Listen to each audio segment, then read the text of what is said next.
សួស្តីបងប្អូនទាំងអស់គ្នាអរគុណច្រើនណាស់ដែលបានបន្តស្ដាប់និងគាំទ្ររឿងរ៉ាវជីវិតរបស់ខ្ញុំមកដល់អ៊ីពីសូត3នេះថ្ងៃនេះ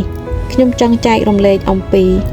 ការសម្រេចចិត្តដ៏ឈឺចាប់មួយក្នុងជីវិតម្ដាយនោះគឺការផ្ញើកូនទៅស្រុកខ្ញុំចង់ប្រាប់បងប្អូនឲ្យដឹងជាមុនថាការសម្រេចចិត្តនេះមិនមែនព្រោះខ្ញុំមិនស្រឡាញ់កូនទេផ្ទុយទៅវិញវាជាការសម្រេចចិត្តដែលកើតចេញពីសេចក្តីស្រឡាញ់ដ៏ធំធេង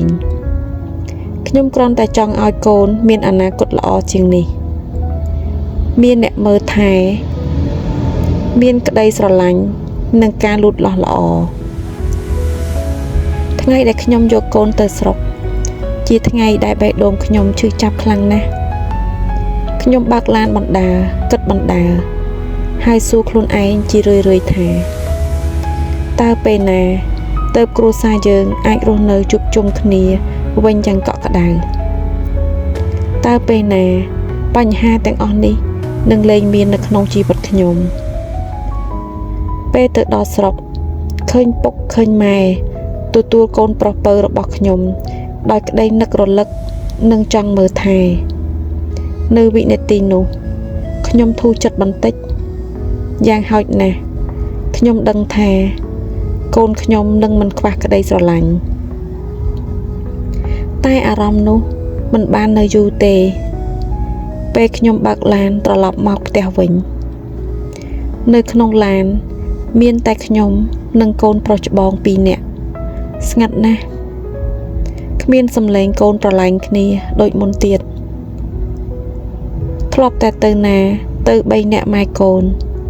តែថ្ងៃនោះនៅសល់តែ2នាក់បងប្អូនយល់អារម្មណ៍ខ្ញុំទេខ្ញុំបើកឡានទាំងទឹកភ្នែកហូរចិត្តនឹកអាណិតកូនប្រុសពៅកូនដែលធ្លាប់គេងកណ្ដាល